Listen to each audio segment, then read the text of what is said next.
सन 1910 की बात है। अमेरिका के एक छोटे से नगर पेंसिल्वेनिया में एक शांत स्वभाव मगर अद्भुत बुद्धिमत्ता वाले वैज्ञानिक रहते थे, डॉक्टर वॉल्टर ओ स्नेलिंग।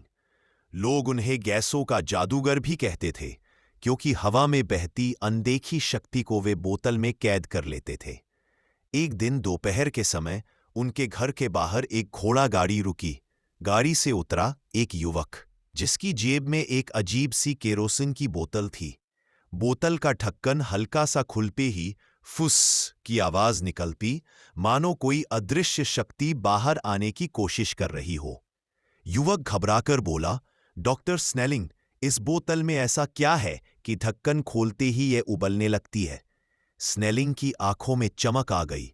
वह बोतल को ध्यान से देखते हुए बोले, यह साधारण केरोसिन नहीं, इसके भीतर छिपी है उड़नशील शक्ति, वह शक्ति जो एक दिन दुनिया के चूल्हों को बदल देगी। युवा विस्मित हो गया। वह बोला, पर यह शक्ति पकड़ी कैसे जाएगी? स्नेलिंग मुस्कुराए, यही तो मेरा प्रयोग कहता है। धैर्य रखो, आज रसोई का भविष्य बदलने वाला है। चिंगारी जो जगमगा उठी। उसी शाम स्नेलिंग अपनी प्रयोगशाला में गए।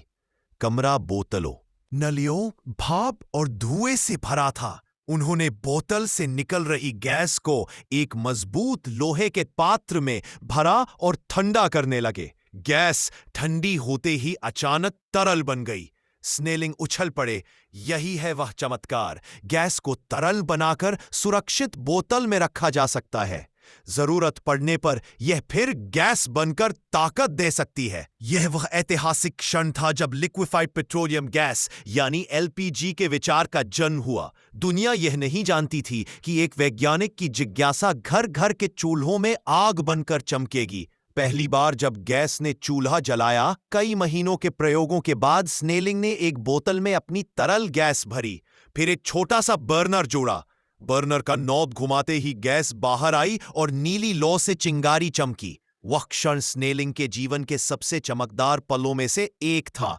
वह बोली, यह आग धुएं से मुक्त है, यह गुल साफ है, तेज है और सुरक्षित भी। अब दुनिया को लकड़ी, कोयला और केरोसिन की कड़कड़ाहट नहीं झेलनी पड़ेगी। सन 1912 में उन्होंने पहली बार गैस को बड़े पैमाने पर स्टोर करने की तकनीक बना ली।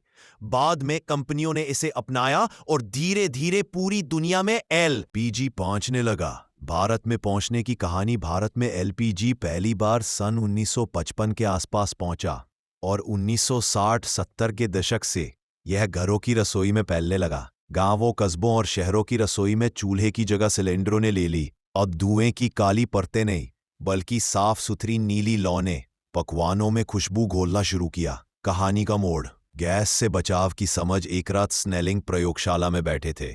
गैस का एक वाल्व हल्का सा ढीला रह गया था। जैसे ही उन्होंने कमरे में प्रवेश किया, उन्हें हल्की सी सीलन और तीखी गंध महसूस हुई। उनके एक सहयोगी ने तुरंत खिड़की खोली, हवा अंदर आई और खतरा टल गया। स्नेलिंग शांत स्वर में बोले, गैस उतनी ही उपयोगी है जितनी सुरक्षित। अगर सावधानी ना बरती तो शक्ति ही संकट बन सकती है। तभी उन्होंने दुनिया भर के लोगों के लिए कुछ महत्वपूर्ण बातें लिखी। एलपीजी से बचाव के उपाय कहानी के भीतर समझाए गए। गैस की गंध आते ही खिड़कियां खोल दो, चूल्हे के नॉब बंद कर दो और कमरे में हवा चलने दो। स्विच ऑन ऑफ बिल्कुल ना करें, छोटी सी चिंगारी भी विस्फोट कर सकती है। नली हमेशा मुलायम और बिना दरार के हो। स्नेल ने नली की ओर इशारा कर कहा, एक छोटी सी दरार, बड़ी मुसीबत। रसोई में हमेशा हवा चलने दो। बंद कमरे में गैस रुकी रह सकती है। सिलेंडर हमेशा सीधा खड़ा रखो।